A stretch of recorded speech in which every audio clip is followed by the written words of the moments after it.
Hey, what's going on, everybody? Welcome back to the channel. Today we are having a blast out here on this central Arkansas lake. It is full of wood. You can see behind me tons of laydowns, tons of shallow cover, and stained water, which is exactly what I want to do right now. I want to go shallow water power fish, and that is my favorite way to fish. And the best part is we don't even have to look at forward-facing sonar. I know a lot of you guys out there are starved for just traditional shallow water, bank beaten, and that's what we're going to do today. So we're going to have a lot of fun doing it. I'm going to show you guys how I break down a new fishery. This is the first time I've been out here on this lake, and we don't have any maps. All we have is our 2D sonar and the temperature reading, which is 56 degrees right now. So it is pre-spawn, and I'm going to show you guys how to find and catch bass this time of year. So let's get to it. We've got a handful of baits that we know we're going to catch some fish on, or at least some of them we'll catch some fish on. So let's get to it. Oh, just had one hit the spinnerbait. I saw it. It wasn't a big one. Might have even been a crappie.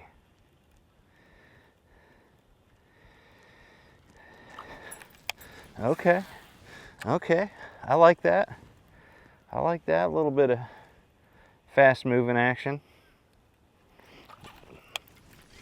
What I'm really looking for is like where your spinnerbait just, you lose like, you get like 3 foot of slack put into your line. That's when you know you've got a sizable bass that you're dealing with. Sizable bucket mouth. Now we're moving out towards the point, and a lot of times, you know, this time of year, if you find wood on a point leading into a spawning area, that's kind of one of the keys, because this is the deepest water access. But because it's sunny today, this, oh, see right there. What did I tell you? What did I tell you? Did I just call my shot? I just called that one. I'll take credit for that. Look at that. Guys, you that say that you don't use trailer hooks, I would not have caught that fish if it wasn't for that Hayabusa trailer hook on that spinnerbait. Not a big one, but that is a fun bite. And like I said, that is this wood right here, right outside of the spawning area. So you've got this wood pile right here, and this is where those pre-spawn fish are going to be. And then once it heats up into the low 60s, they're going to end up being back there. I bet there's a bunch more fish on that piece of wood there, because that's like the only wood in this stretch. So what we're going to do, and one thing that you always want to do with wood, regardless of the bait that you're throwing, is make multiple presentations. Sometimes it's all about angle.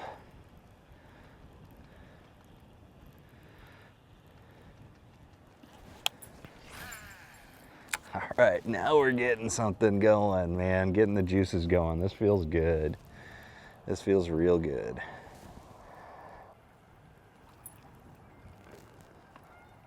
Oh, this is pretty shallow here. We're gonna start really grinding the bottom. I think it's just too early. Just too early for, you know, fishing this shallow, you know, fishing these type of flats. Let's switch it up a little bit to a chatterbait. You know, this bank right here, a little bit deeper water. We're 1.5 to 2 foot of water. Seems real shallow, but when you're talking about relative terms, you know, that's the most important part. If it's relatively deep to the area that you're fishing, that's all that matters. So we've got a white and chartreuse, chatterbait Elite Evo, and the new chatter spike, same color, white and chartreuse. And this bank right here Not a ton of wood cover. You know, the chatterbait is not going to be best choice for wood cover, but if you're talking about just a shallow area, looks like there's some fluff on the bottom, maybe a little bit of grass growing off the bottom. This is a bait that will pull fish from further away than other baits like the spinnerbait. Spinnerbait will pull them, but the vibration of a chatterbait is hard to beat. So it's not great around wood compared to the spinnerbait, but it'll definitely get some bites on a nothing bank like this. And it may get some big bites, like real big.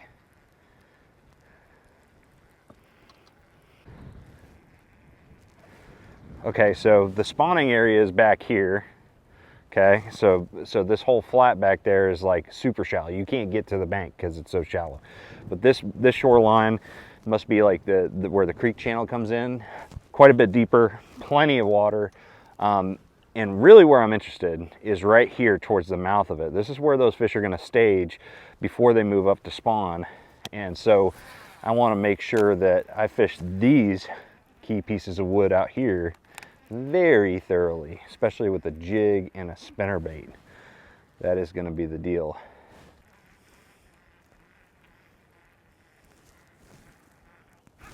There's a fish. On the chatterbait, on the Evo. There we go. Getting a little chunkier. Again, this point right behind us, this is the mouth of this spawning pocket. So it's like, it is the relative deep water access. Now it's still, what, 2 foot.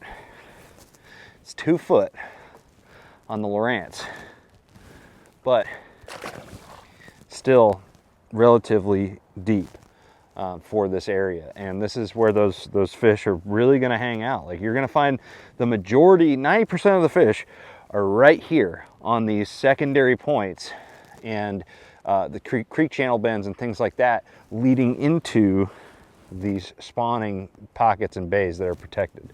That's kind of the deal this time of year. See a little bit of wood right there. Even though chatterbait doesn't come through it all that great. Oh, I think I just bumped into the wood that time. Felt good though. Oh, there's another fish right there. Little guy. All right, so when you start getting bites during the pre-spawn, slow down. Put those power poles down.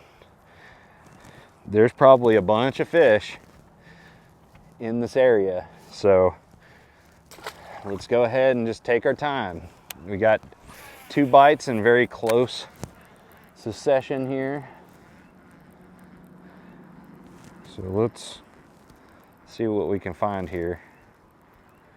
A lot of times this time of year, the fish really gang up. So the fish gang up pre-spawn, then during the spawn they kind of split up just so they can spawn in different areas, so they're not like as condensed. They may be condensed in a certain suitable spawning area, but not really like super close quarters. But then they, you know, sometimes right, you know, right at the beginning, there we go, there's a good one. Again, use those power poles as they're supposed to be used. They're really liking this white and chartreuse Chatterbait Elite Evo. Look how pretty these fish are, dude. I love the fish this time of year. When it's like 55 degrees water temp, this is a pretty, they get really, really defined patterns on them. So they're just gorgeous. But again, that's 3 fish in like a matter of maybe 5 or 6 casts. So when you start to get bit in an area, do not just keep moving. And I don't even honestly know what these fish are holding on. They may not be holding on anything. There might be like little pieces of wood here and there that they're concentrated on. But overall, they're kind of probably just in this area. There's another one. There's another one. They're all about the same size. These are all a bunch of bucks. We got to find some giants. But again, we put those power pole blades down and we haven't moved, and we've caught several fish now. We're going to keep on casting. Let's cast this way. I bet we catch one. One way that I kind of compartmentalize, like breaking down these eventual spawning creeks, is what we call thirds. Okay, the rule of thirds. So like, you know, really you want to pinpoint what third of the creek the fish are in, the population of fish are in. Early in the pre-spawn, you know, when it's the coldest, they're out towards the first third, so out towards the main lake. So the point leading into the creek and a third of the creek in. And then you got the middle portion, which is the second third, and then the final third is the back where they're going to spawn. So isolating what third of the creek the fish are in is something that you can do and then duplicate in other pockets in spawning bays and creeks all around the lake. Oh, look at that. So for instance, we're in the second third right here. And look at that, fatty, fat guy on that chatterbait. So just being aware of what part of the creeks the fish are in is going to be super important. Let's go ahead and let's get the light better. I want to show you guys how beautiful this fish is. Let's get our light just right. Look at that. Oh, look at that beautiful fish. Look at the markings on it. Fat. That is what we're looking for. That is a pre-spawn bass that we want to see. Awesome. So cool. So we just established that, you know, I didn't catch any in the back of the creek here, but as soon as I got into the second third, this middle portion of this pocket, that's when I got that bite. And I bet we're going to continue getting some bites here. And we may even, you know, it's not like they're always going to be in just 1/3 of the pocket. They may start at the beginning of this pocket or this bay, and they may go all the way to, you know, 2/3 of the pocket, but stop before they get to the most shallow water. So, you know, there's an overlap there, so it's not like they're just in one specific area, but it is helpful to recognize where you're getting those bites at all times.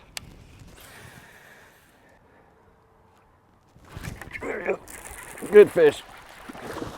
Good fish. On the OZARK rig. Look at that.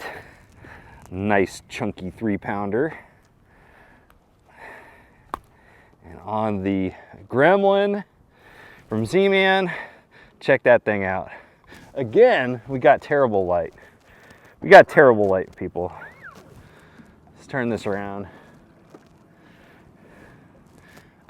I just love showing you guys how pretty these bass are. Terrible light. Look at that fish. Look at that. Awesome, awesome fish. I'm going to take a picture real quick, send to the wife.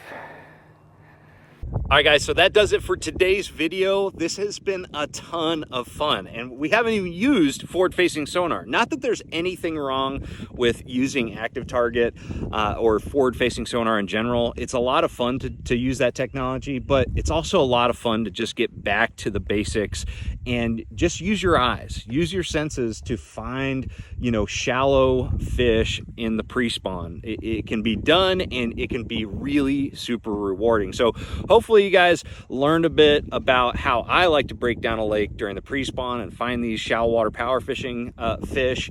And yeah, if you have any questions or comments, drop a comment below. Use those affiliate links in the description below. I kind of outline all the baits that I caught fish on today and I talked about. And if you use those links to buy any of those products, it helps support the channel. So thank you in advance for using those. Other than that, make sure you like, share, subscribe. I'm going to see you out on the water. Trust the process.